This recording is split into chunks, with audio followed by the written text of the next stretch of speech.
GoDaddy, जो जितनी बड़ी बड़े होस्टिंग प्रोवाइडर्स हैं उनका इन्होंने सेटअप बताया हुआ कि किस तरीके से करना है।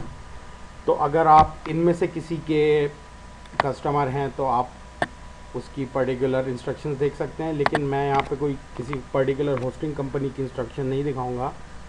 यहाँ पे मैं बेसिक इंस्ट्रक्शंस दिखाऊंगा जो कि हर कंपनी की सेम होती हैं। फ़र्क सिर्फ इतना होता है, ये याद रखने वाली बात है कि जो मेन्यू ऑप्शंस होते हैं वो चेंज हुए हुए होते हैं अक्सर, या उनके नाम चेंज हुए हुए होते हैं। ये याद रखने वाली बात है।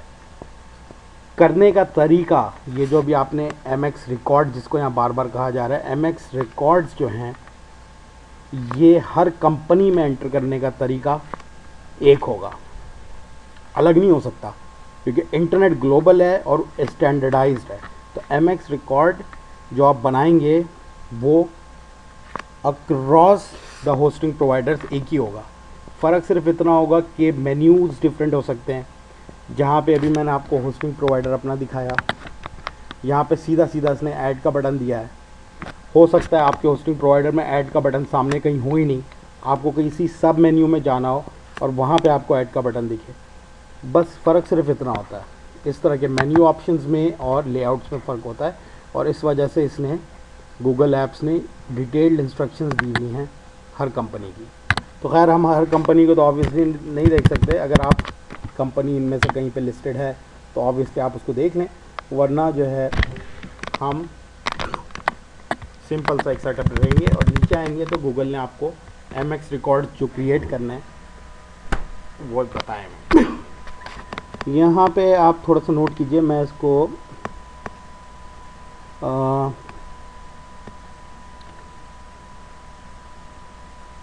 जो इसने वैल्यूज़ दी हुई आपको, ये MX सर्वर एड्रेस और प्रायोरिटी, इसके आपको अभी MX रिकॉर्ड्स बनाने हैं।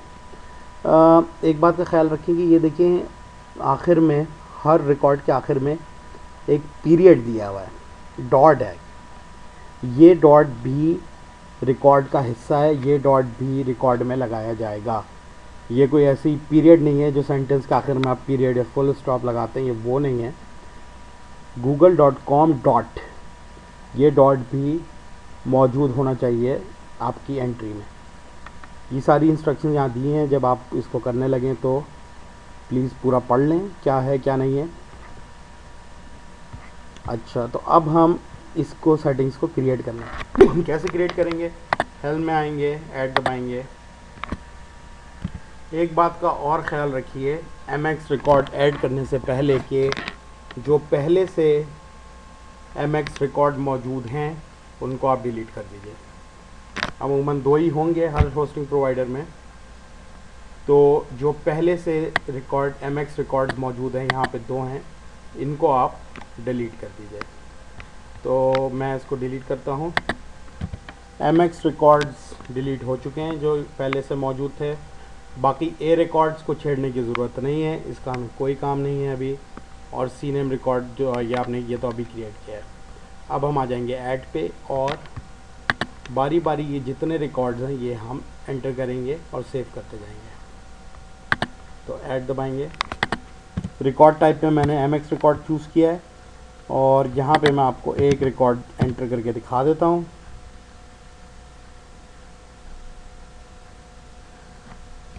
अच्छा, यहाँ पे इसने थोड़ा सा चेंज कर दिया है, एक्चुअली मैंने पढ़ा नहीं। जहाँ पे ये होस्ट नेम मांग रहा है आपसे, यहाँ आप एंटर करेंगे ऐड, जो आपका ऐड का स्टैंडर्ड ईमेल का सिंबल होता है। मेल सर्वर एड्रेस में मेल सर्वर एड्रेस आएगा और उसकी प्रायोरिटी है 10।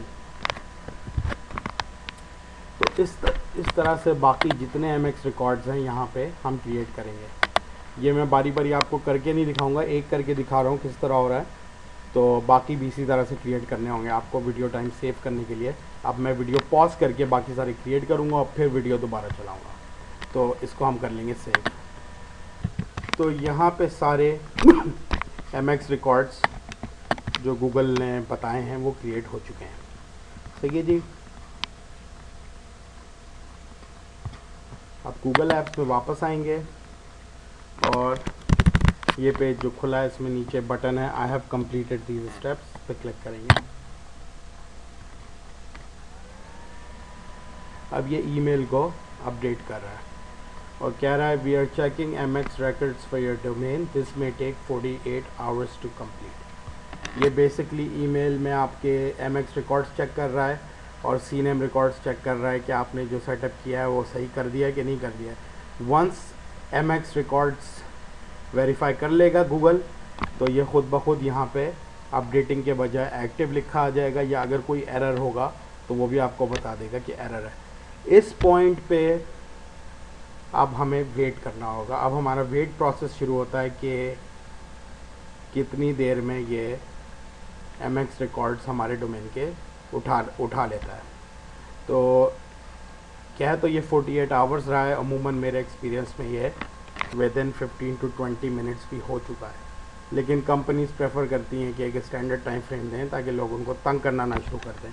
तो ये आपको 48 आवर्स बता रहा है। और ये भी हो सकता है कि 48 आवर्स ही लगे, लेकिन अमूमन मेरे एक्सपीरियंस में जितना भी है 100% ये हमेशा विदिन हाफ एन आवर तो हो गया है। तो अब हम यहाँ पे कुछ कर नहीं सकते और फ़िलहाल, और वीडियो को मुझे पॉज करना पड़ेगा जब तक कि ये ईमेल एक्टिव नहीं हो जाता, या अगर ये हमें कोई एरर देता तो एरर नहीं हो जाता। तो जब अब ये ईमेल का स्टेटस अपडेट होता है यहाँ पे ईमेल का, तब मैं इस वीडियो को कंटिन्यू करूँगा। तो अब थोड़ी देर पॉज करते हैं, होल्ड करते हैं। अच्छा, यहाँ पे पेज पे स्टेटस अपडेट हुआ है थोड़ा सा, तो मैंने आपको कहा दिखा दूँ। अब ये कह रहा है updating Google servers, this may take up to 1 hour to complete. इसका मतलब है कि जो MX रिकॉर्ड्स इसने चेक करने थे वो ये चेक कर लिए इसने, और अब ये गूगल सर्वर्स को अपडेट कर रहा है। गूगल सर्वर्स को क्यों अपडेट कर रहा है? वो इसलिए कर रहा है ताकि वो हमारे इस गूगल एप्स अकाउंट के लिए ईमेल इनेबल कर सके। यहाँ लिखा है we are updating Google servers to enable email for your domain. सही है। तो अब ये यहाँ पे स्टेटस चेंज हुआ है। तो अब आइए देखते हैं, थोड़ा सा और वेट करते हैं कितनी देर लगती है इसको अपडेट होने में। तो क्योंकि मैसेज चेंज हो गया है, मेरे ख्याल से MX रिकॉर्ड्स इसने वेरीफाई कर लिए हैं, जिसको ये 48 आवर्स कह रहा था, और अब ये गूगल सर्वर्स को अपडेट कर रहा है। ओके, यहाँ पे हम अभी तक वेट कर रहे हैं, कुछ 20 मिनट हो गए हैं। अभी तक मैसेज वही है, अपडेटिंग गूगल सर्वर्स। तो जैसे ही चेंज होगा तो फिर मैं आगे आपको बताता हूँ। बेसिकली आगे अब ये स्टेप रह गया है कि अच्छा, बाकी चीज़ें देख लीजिए कि जो कैलेंडर है वो एक्टिव हो गया है, चैट अभी अपडेट हो रही है, डॉक साइट्स अपडेट हो गई हैं, एक्टिव हैं। इन सब का आप URL देखिए तो बेसिकली hostname.google.com/a/domain name है। तो डॉक्स का देखिए docs.google.com और फिर a और फिर farmanfatehpuri.net है जो कि हमारा डोमेन नेम है। साइट्स का भी ऐसा ही है, sites.google.com/a/domain name। कैलेंडर का भी ऐसा ही है, और ईमेल का भी ऐसे ही होगा।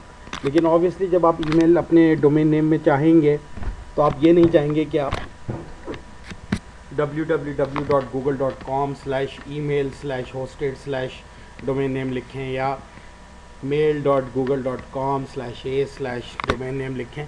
आप ऑब्वियसली चाहेंगे कि स्ट्रेट फॉरवर्ड हो, जैसे कि mail.yourdomain.com हो, या mail.domain.net हो, या email.yourdomain.net हो, मतलब बेसिक जिसका कि गूगल से कोई URL में शो ना हो। तो बस ईमेल अपडेट होने के बाद एक वो स्टेप रह जाएगा जो कि मुझे आपको अब दिखाना है। अब ये तभी हो सकता है जब ये अपडेट हो जाए और यहाँ पे अपडेटिंग की जगह एक्टिव लिखा हुआ आ जाए। तो जब एक्टिव लिखा हुआ आएगा तो ये आपको URL असाइन कर देगा, फिर हमें वो URL चेंज करना होगा टू आवर प्रेफर्ड URL। ये करने का सिंपल तरीका ये होगा, मैं आपको उसका ब्रीफ में बता देता हूँ कि जब आप चेंज करेंगे, फ़र्ज़ करें आपने चेंज किया ईमेल URL और आपने नया URL बनाया mail.yourdomain.net। अब होगा क्या कि आपको अपने कंट्रोल पैनल में जाना होगा, DNS में जाना होगा और एक और CNAME रिकॉर्ड क्रिएट करना होगा। उस CNAME रिकॉर्ड का जो टारगेट ये जो है वो मुझे याद नहीं है क्या था, आई थिंक gmail.google.com था। खैर ये तो इंस्ट्रक्शंस में